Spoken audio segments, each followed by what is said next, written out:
We will worship you. We will honor you. You are God. In Jesus' name. Amen. Amen. Amen. Amen. Yun po. Sa inyong pag-upo, i-bless nyo naman yung mga katabi nyo. Yun. Ayan, sige po. Na-bless po ba tayo sa worship natin? Yun. Oo, thank you. Salamat po sa ating worship team. And behind all the worship team, all the things that are happening, may mga volunteers po tayo. Alam nyo, nagkakaroon ng technical problem, pero nobody's noticing it. Thank you sa tech team, sa media team. Kung nakita nyo si Raven, suot dito, suot doon. May inaayos po sila. Thank you, Raven. Yeah. Pero I think everything's getting better. Yeah, we had a problem. Anyway, sige po. We proceed to our word today. So, for the past 3 Sundays, we have been talking about the first and second missionary journey of Paul.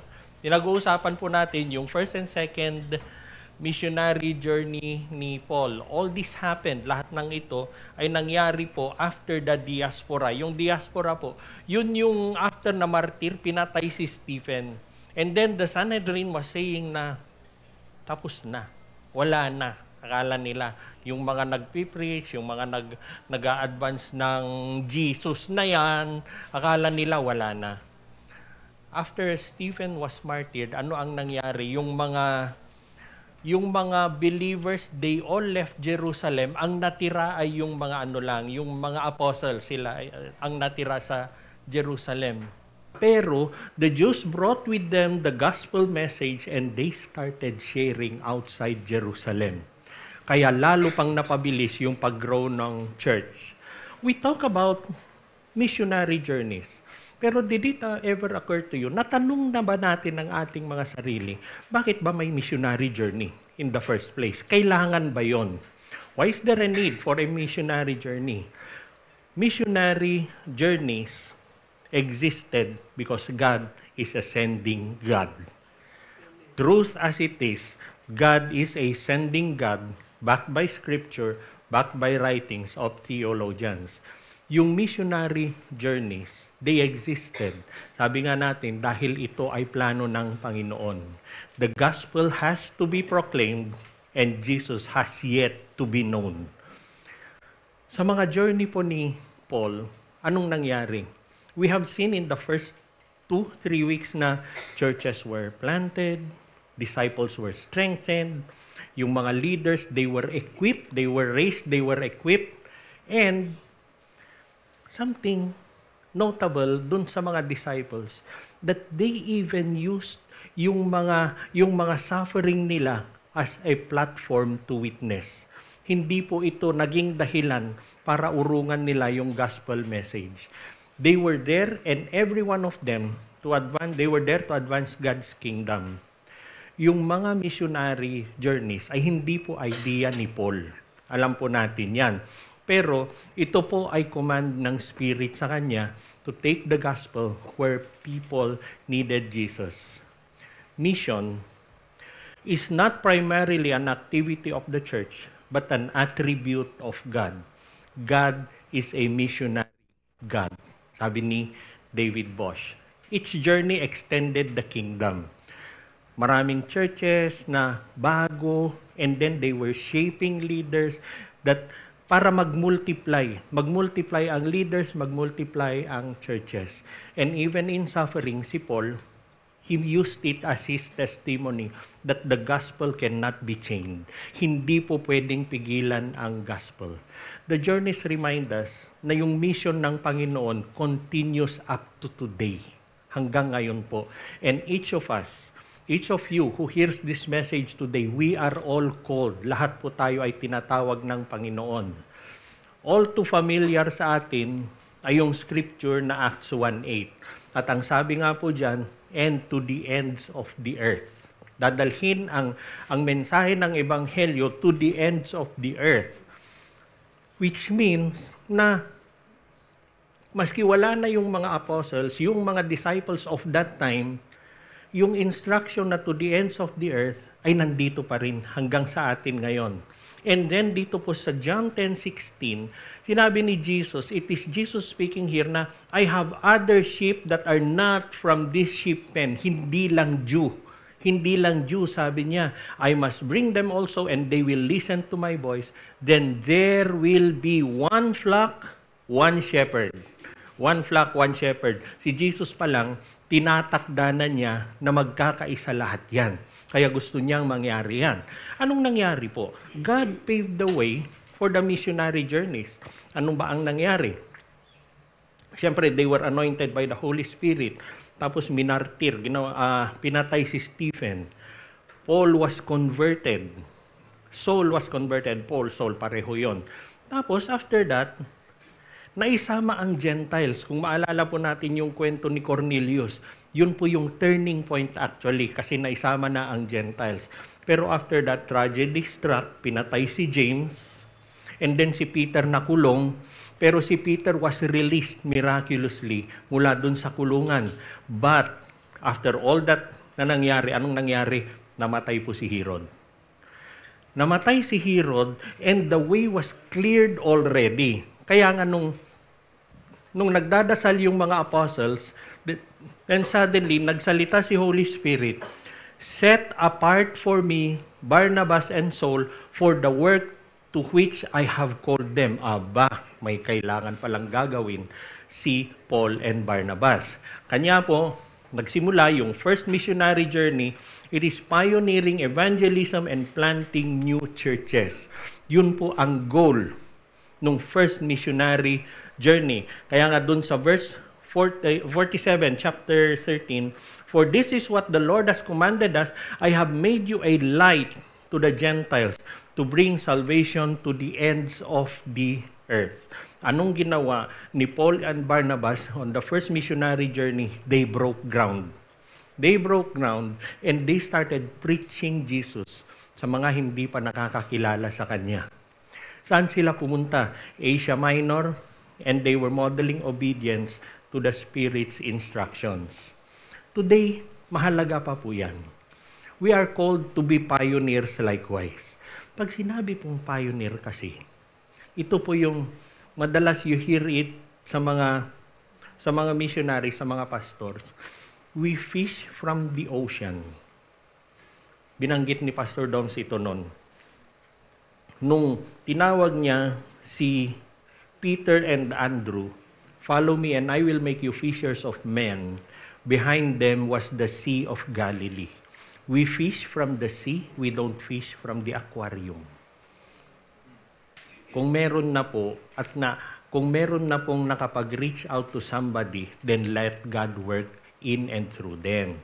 Tayo naghahanap, we pioneer. Sabi nga natin, we can start building ministry sa ating mga kapitbahay. We bring the gospel even to digital spaces. Each of us, we are a sent one. Tinatawag pa rin po tayo ng Panginoon ngayon, bringing us to those dark places, whether they be unreached people or neglected communities or even in digital frontiers. Yung second missionary journey naman ay strengthening established churches and expanding into new regions. Ang mahalaga dito po, yung sa verse 5, so the churches were strengthened, sabi niya. Ang nangyari po dyan, dun sa first missionary journey, nakapag-church plant na sila.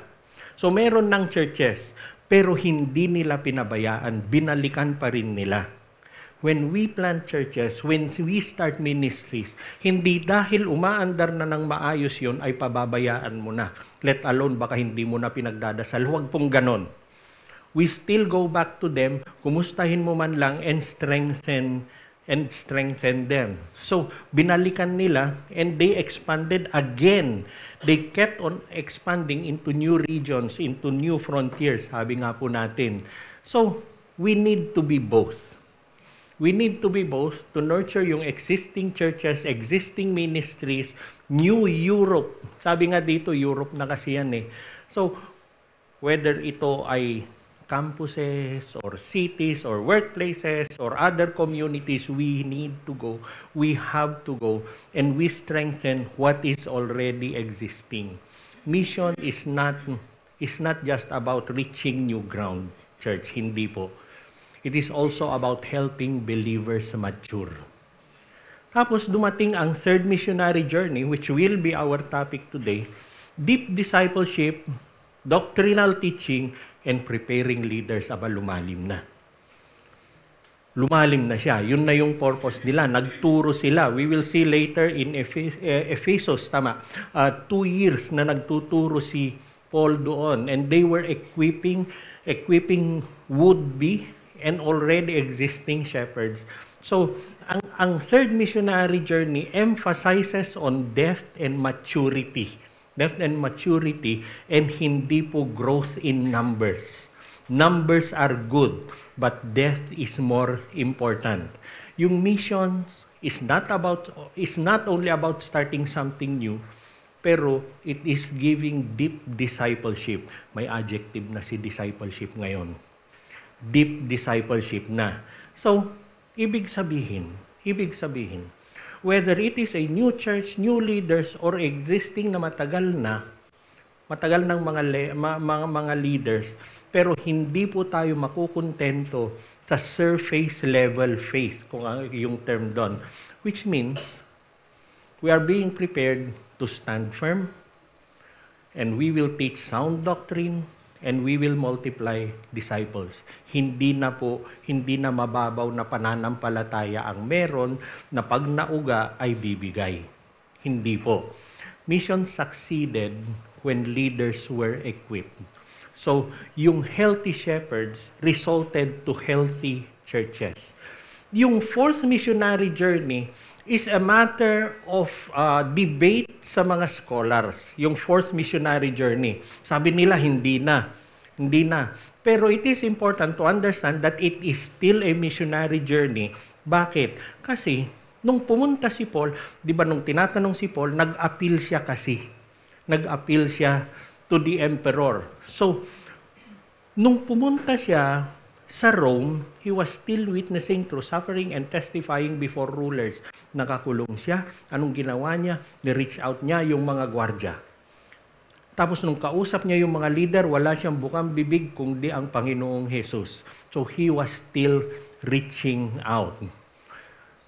Yung chains, nandito pala. Now I want you to know, brothers and sisters, that what has happened to me has actually advanced the gospel.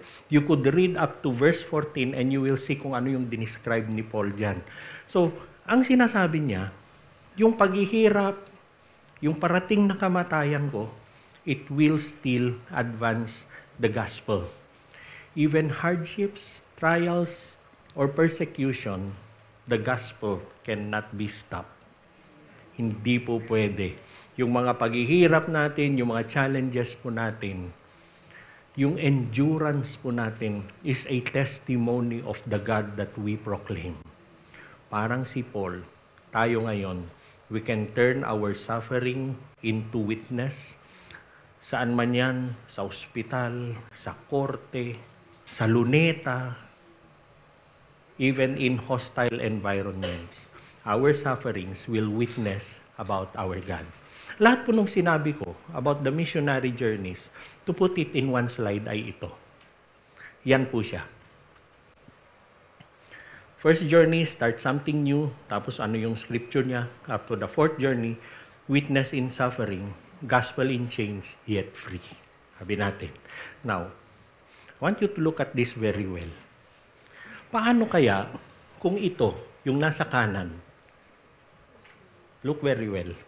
Yung nasa kanan, if I turn those into one word each, what do you think would be those words? Ano kaya, yung mga nasa kanan, pag naging one word yan? Ito po siya. Now we understand, church. Nung sinimulan natin itong series natin, I posed the question, are we still the book of Acts, church? You have your answer, church. We will keep on engaging and establishing, equipping, empowering. Kasi we are the book of Acts, church. Each journey still lives on today through the church's calling to go, disciple, equip, and witness. Today po, pag-uusapan nga natin, sabi ko yung third missionary journey of Paul, living the mission and transforming lives. Pag naririnig po natin yung word na mission, kadalasan po, ang naiisip natin ay si Paul. Naisip natin si Paul, he was traveling, he was preaching in synagogues and standing before rulers. Pero, missions is not confined sa mga journey ni Paul. The foremost understanding that we have about missions, it is the heartbeat of God. It is the heartbeat of God. Pag ayaw natin, pag hindi natin tinutuloy ang mission, we are hindering the heartbeat of God in our church. Kaya ganun po kahalaga yan. And He is still calling His people today. Yung third missionary journey, anong nangyari po dyan? And we will see later that entire cities were shaken. Idols were confronted and disciples were equipped to lead others. Yung gospel dito, if you would notice, hindi po sila particular sa numbers. Bakit? Kasi it was more on transforming lives and cultures yung mga nangyayari sa kanila. Pero, isipin po natin, tayo po kaya, yung gospel ba, the gospel that we profess, yung sinasabi natin, hinahayag natin na gospel, are they transforming us? Are we really being transformed by the gospel? Yung mga binibitawan po nating mga salita, yung mga galaw po natin, are they proclamations of the gospel that we talk about? Or baka naman yung actions natin or yung mga salita natin ay hindi tumutugma dun sa gospel na sinasabi natin. Yung families natin, workplaces, communities, are they being transformed by the gospel? Or baka naman yung dinideclare natin faith, the faith that we declare has been reduced to Sunday service or private prayers or baka cell group meetings. Hindi po. Kailangan isabuhay yan. Paul could not remain silent. Bakit? Kasi the gospel was alive in him. Every time na sinasabi natin na hindi ko kayang gawin yan, it is a proclamation na yung gospel na sinasabi ko ay patay, tulog, mantika siya sa akin. Hindi po. Si Paul, hindi siya mapigilan, nasa kulungan. He could have been killed by the guards. Pero hindi po, tinuloy pa rin niya. And it is our hope and prayer that the same could be said about us. Unstoppable po tayo. So, yung question is not whether God's mission continues, because it does. But the real question is whether we are living the gospel of God, the gospel of Jesus Christ.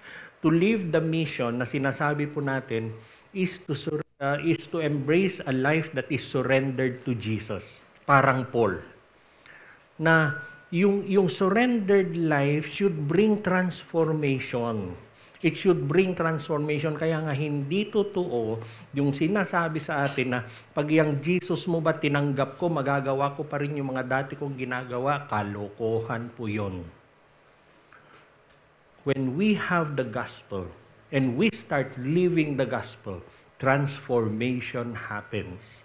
Nangyayari po ang transformation to us and even the people around us. If we are honest, church, many of us, gusto naman nating sumama sa mission. Marami namang gustong sumama sa mission. Pero, kadalasan tatlo yung dinadahilan. Unprepared, unworthy, and unsure. Wala pa akong alam sa Bible. Or unworthy, hindi mo lang ako kilala. Pupunta pa ako dyan. Or unsure, saan ba magsisimula lahat yan? Pinapakita ni Paul sa atin na yung mission does not start on a grand platform or a crowd. It starts with discipleship. Nagsimula si Paul pa konti-konti, pa isa-isa. Paisa-isa. Kaya nga nung nagpipreach si Jesus, mustard seed. Ganun yung mga ginagamit niyang ginagamit niyang example sa atin. Before cities were turned upside down, Paul invested in teaching, grounding the believers in truth para alam nila. And they were equipping them, Paul was equipping them with the gospel. Napakasimple. Napakasimple po. Transformation, hindi po nagsisimula sa labas yan. It begins from inside us. Nagsisimula sa loob natin, and then it reshapes us. That we can become His disciples, that we can declare the gospel from inside, from a gospel that is living within us. Only then that we can become instruments to reach out to others. Ano po yung matututunan natin sa third missionary journey ni Paul? Deep discipleship fuels mission. I want us to look at these scriptures na meron tayo sa screen. But when some became hardened and would not believe, slandering the way in front of the crowd. May mga kumukontra, may mga umaayaw. Anong ginawa ni Paul? He withdrew from them, taking the disciples, and conducted discussions every day in the lecture hall of Tyrannus. Yung mga ayaw na makinig, hindi na niya pinag-aksayahan ng panahon, kinuha niya lahat yung mga gustong maniwala at siya yung tinuruan ng tinuruan. Tinuruan niya ng tinuruan. And then verse 10, this went on for 2 years. Isang kurso na sa SOM po yung 2 years na yan. So that all, look at this, so that all the residents of Asia, both Jews and Greeks, heard the word of the Lord. Nagsimula sa kapiranggot na yung kung sino lang yung gustong makinig, tinuruan niya sila yung nag-reach out, and then Jews and Greeks heard the word of the Lord. Everyone, sama-sama na. Sama-sama na po sila lahat na naturuan. Mission began hindi po with grand events. Hindi po. Walang ganon. Pero it was a steady spirit. It was yung matatag na desire ni Paul na ma-share niya yung gospel, na maturuan niya yung mga leaders. It started with a steady spirit-filled discipleship. Death in Jesus produces reach for Jesus. Without deep roots, our faith cannot bear lasting fruit. Nagbubunga ng matatag na bunga ang ating pananampalataya kung lumalalim po tayo sa Panginoon. Why do we have cell groups? Why do we study the Word? Why do we promote devotions? Hindi tayo nagpapakadalubhasa. Hindi po. Pero we are growing in depth in Jesus Christ. We are growing in depth. Colossians, sabi po sa Colossians, being rooted and built up in Him and established in the faith. We are rooted in Jesus Christ. Yung pamamaraan po ni Paul, it shows that true transformation requires consistent teaching. Consistent teaching, shaping lives into the likeness of Jesus Christ. Consistent teaching. Missions is not merely about going farther. It is about going deeper. It is about going deeper. Marami pong naitatatag sa mission field, sometimes churches, sometimes cell groups sa mission field. Pero kung hindi siya tumatatag kasi it was never aimed that they would grow deeper. Maraming mga missionary kasi, they would plant churches, they would start cell groups maybe, tapos iiwanan. Tapos wala na, hindi na nababalikan, pero yung ginawa nila Paul, binalikan nila kasi.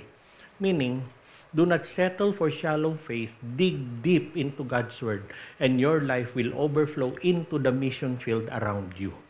Anyone who digs deep into the Word of God, everybody who digs deep into this Word of God, yung salita ng Panginoon ay buhay sa kanyang loob, and no one can stop you, and you will be unstoppable in sharing the gospel. Ganun po. Because of all the faiths na meron, it is only the Christian Bible that says that the Word of God is alive. Yung iba, yung Word ng God nila, they claim it to be true, they claim it to be comforting, they claim it to be leading and guiding, but no other faith claims that the Word of God is alive. Tayo lang po yun. Kaya, go ahead, praise God. Kaya po pag na-internalize natin yung living Word of God, it will grow. You will reach out naturally. Hindi mo kailangan maging expert. Dahil sa galaw mo pa lang, sa pananalita mo pa lang, preaching na po yun. We will not settle for shallow faith. J.T. English, sabi niya, death is the engine of mission. You want your mission to move, grow deep. Grow deep. So, a good question for us, therefore, is, paano po tayo, ano yung effort natin para lumalim pa sa Panginoon? Ano po yung effort natin so that our life can fuel God's mission? When disciples grow deep in Jesus, the gospel cannot remain hidden. Hindi po. It begins to overflow outward. It can confront idols and break systems around us. Yung death na sinasabi po natin, yun po yung nangyari kay Paul sa Ephesus. Deep discipleship gave birth to cultural transformation. The gospel transforms cultures. Ito po yung scripture natin. At dahil mahaba yan, ginawan ko na lang po ng synopsis. Ano po yung nangyari? The gospel's impact on society. Kasi, nag-preach si Paul. Paul's preaching in Ephesus turned many away from idol worship, threatening the local economy built around making silver shrines for Artemis. Yun kasi yun yung negosyo nila. Yun yung negosyo nila sa Ephesus. So, the idol makers concerned, Demetrius, the silversmith, rallied fellow craftsmen, warning that their trade was in danger of collapse because so many were abandoning idol worship. Nag-preach si Paul, maraming nakinig, naniwala sa kanila, iniiwanan nila, tinatalikuran na nila si Artemis. So nagreklamo sila. The challenge to culture and religion, ano yon? Beyond economic loss, Demetrius claimed that the great temple of Artemis and the worship throughout Asia and the world were being discredited. Delikado na si Artemis. Bakit? Because of the gospel na preach ni Paul. Artemis is an idol. And yung mga idol makers kasi, yun yung source of income nila, kabuhayan nila. Dumating ang Paul, nag-preach ng gospel, mawawalan na tayo ng kabuhayan. Kaya nagkagulo sila. The gospel does not only save individuals, it disrupts sinful economies, confronts false worship, and challenges the idols of culture. Talk about what is happening in our country today. The gospel will be powerful over this nation. Amen. Yung preaching po ni Paul sa Ephesus, it impacted society na yung idol makers ay nagrayot po sila. Bakit? Mawawalan sila ng kabuhayan. The gospel does not simply add converts, no, but it dismantles idols and reshapes communities. It dismantles idols and it reshapes communities. Transformation is not only spiritual, hindi po. Transformation touches economics, traditions, and values. Naapektuhan po lahat. Hindi po natin pwedeng i-confine yung sinasabi nating transformation to what happens only in church, to what happens only in cell groups. Hindi po. We cannot confine that therein. Romans 12 verse 2. Alam na alam po natin 'yan. Do not be conformed to this age, but anong sabi niya? Be transformed by the renewing of your mind. Be transformed by the renewing of your mind. When Jesus reigns over us, false gods lose their grip. False gods will lose their grip. Mawawala po yung mga kung ano po yung mga idol natin. In every age, then and even now, idols abound. Idols of money, of fame, of success, of pleasure, of power. All kinds of idols still exist today. But the gospel confronts them with the supremacy of Jesus. Wala pong panama ang lahat ng mga idol na yan sa supremacy ng Panginoon. So let the gospel live. Let it live in you. Missions is not just about telling the story about Jesus. It is about demonstrating that He alone is Lord, even over culture. You declare Jesus, you declare Him Lord of all. Sabi nga po, if He is not Lord of all, He is not Lord at all. Wala po tayong ititirang puwang sa atin. Missions is not only about telling about Jesus. Let your faith confront the idols around you. Marami po yan. Marami po yan. Pero with the faith that we have, we can confront these idols. Huwag po tayong matakot. When Jesus transforms lives, He transforms society. He transforms communities. We see what is happening to our country now. We have all the resentment. We have all the disappointment. Church, let the change start with you. Huwag po tayo turo ng turo. Huwag po tayo turo ng turo. Simulan mo sa iyo. Mustard seed as that may be. Pero ano yung sabi sa Bible? When it grows, all of the birds from all nations will go to it and find comfort in it. Be that mustard seed, church. Let me quote to you John Stott. Sinulat niya po. The gospel is God's power to change not only individuals, but society. But transformation always comes with a cost. It always comes with a cost. When the gospel challenges culture, opposition arises. True in the Bible, true up to today, and will always be true. Alam po ni Paul yan. Alam ni Paul yan. Paul knew about this truth, but he kept on pressing on and showing that the greater witness that he has comes from a surrendered life. He can witness because he surrendered to God. A life surrendered to the mission brings transformation. Acts 20 verse 24 says, "But I consider my life of no value to myself. My purpose is to finish my course and the ministry I received from the Lord Jesus to testify to the gospel of God's grace." Fully surrendered. Wala na akong ibang hinahangad, wala na akong ibang gusto, kundi yung pinapagawa ng Panginoon sa akin. And church, can you say that to God? We have things that we pray for. We have needs for us. There are concerns that we have. There are concerns that we have. However, if you are so focused and fixed on those desires and things that you pray for, they become your idols. Pero ang sabi ni Paul, binitawan ko na lahat yan. And can we do that, church? Can we do that? Yes, we will pray for our needs. Yes, we will pray for our concerns. But they are not our idols. Amen.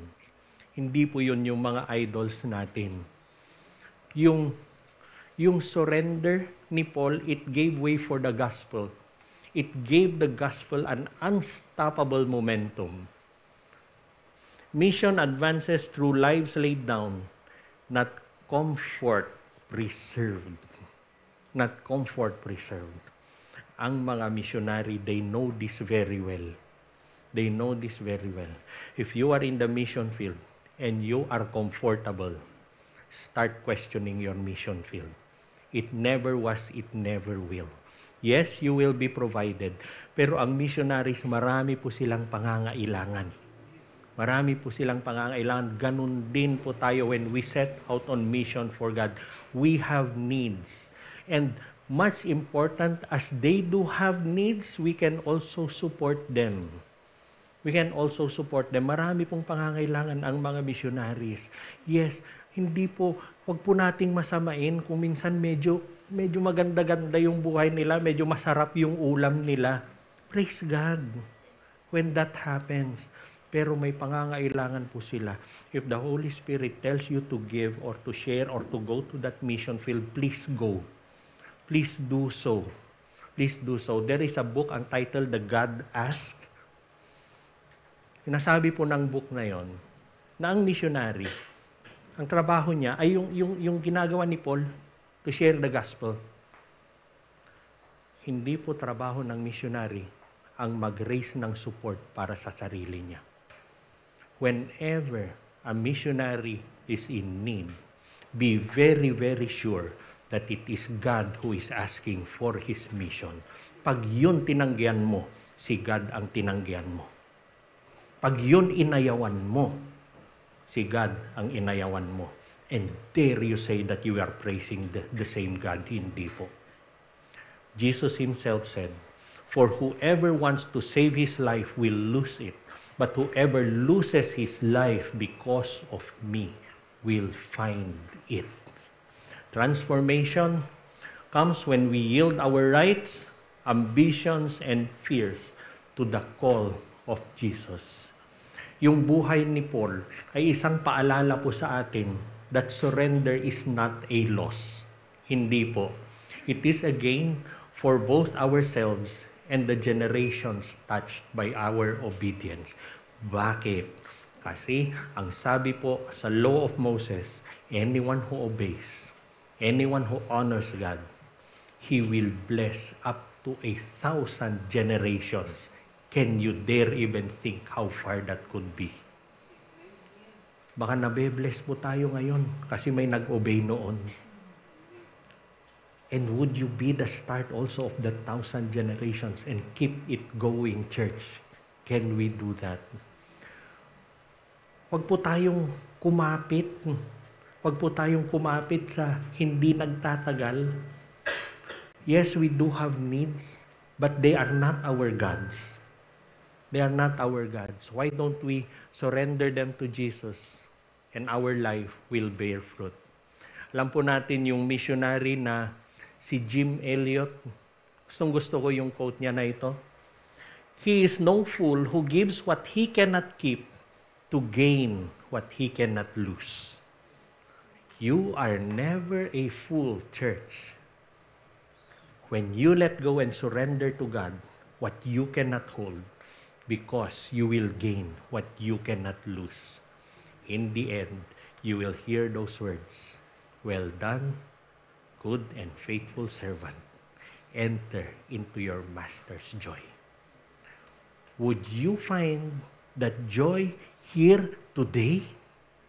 Or would you want it later for eternity?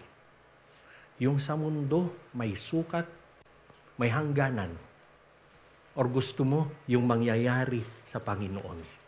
With God even. Madalas ang kwento ko nga po dito, you supported a missionary, you went to the mission, and you surrendered all to God. How would you want it? That someday, nagkakape kayo, dalawa kayo ni Jesus, tapos siya pa yung nagkukwento sa'yo. Alam mo, maalala ko, sinuportahan mo yung missionary doon. Alam mo, maalala ko, sinuportahan mo yung ministry doon. Ikaw naman si human as we are. Lord, hindi ko maalala. And then He will walk you through it step by step because He remembers every second and detail of it. And He is honored. Anak, masayang-masaya ako nun. Tuwan-tuwa ako sa ginawa mo. Or would you want to be famous now? Would you want na sikat ka na ngayon? At wala yung pagkakataon na yon later. What is God asking you to surrender today? What is God asking you to surrender today for the sake of His mission? Sabi nga natin, living the mission and transforming lives, yun po yung goal nung third missionary journey. Ano po natutunan natin? Deep discipleship fuels mission, the gospel transforms culture, and a life surrender to the mission brings transformation. Discipleship fuels mission. It fuels mission. Yung question still remains, not whether the mission continues, hindi po, pero because we know that the mission still lives on today and we are being transformed by it. Yung third missionary journey ni Paul was not a sightseeing tour.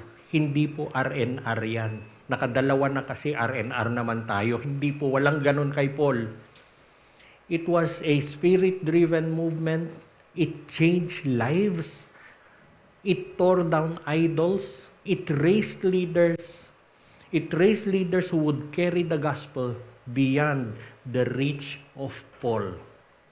Are we raising the same leaders, church? Doon po ba sa mga cell group natin, are we raising leaders who would also reach out to others? Sana ganun po tayo. Hindi yung napaka-confined yung cell group mo na pag lumabas siya ay hindi na pwede. Hindi po. Hindi po ganun. Let our cell groups reach out. Raise leaders. Let them have their own cell groups. Yung legacy of Paul is a reminder to us that the mission of God is not a story of the past. No, it's not. But it is a call to the present. Up to us today. Up to us today. At ipapasa pa po natin yan. The same Spirit who steered Paul in Ephesus is still steering us today. Why are you hearing this message today? The question is not whether God's mission continues, because it does and it always will. Pero the question is whether we live in such a way that our discipleship grows deeper and deeper. Discipleship to ourselves, discipleship sa iba. And our witness confronts darkness. Are we confronting darkness, church? And our surrender bears eternal fruit. The world still waits for the gospel. Marami pong nangangailangan pa sa Panginoon. Families, schools, cities, nations, they need the light of Jesus. And let that light shine through each of us. Church, let us rise. Let us rise to be people living the mission as we do and watch kung paano gumalaw ang Panginoon. Alam niyo si Paul, read through the book of Acts, read through the epistles. Gagawa siya, pero hindi niya ina-assume kung ano yung gagawin ng Panginoon. He was just listening and he was just obeying. Ganon po ang ginagawa ni Paul. We can see and we will watch how the Spirit will transform, and it will happen with the world that is around us and even our lives from within. Amen. Amen. Manalangin po tayo. Lord, we thank you for such a message and a reminder that you have given us today. Panginoon, we stand before you today, humbled by the call of your mission, Lord. Just as you steered Paul to go deeper, to confront idols, and to surrender all, steer our hearts now. Steer the hearts, Lord, who have heard your message this morning. Lord, would you break the chains of fear, of comfort, of complacency among us, Lord. Ignite in us passion to live for your glory and to shine as light in our families, our communities, and to the nations, God. Lord, we lay down our lives at your feet, our plans, our pride, our comfort, so that Jesus may be exalted. Use us, Lord, to bring transformation. Send us out filled with your Spirit, unstoppable in your mission. This we pray in the mighty name of Jesus. Everybody said, Amen.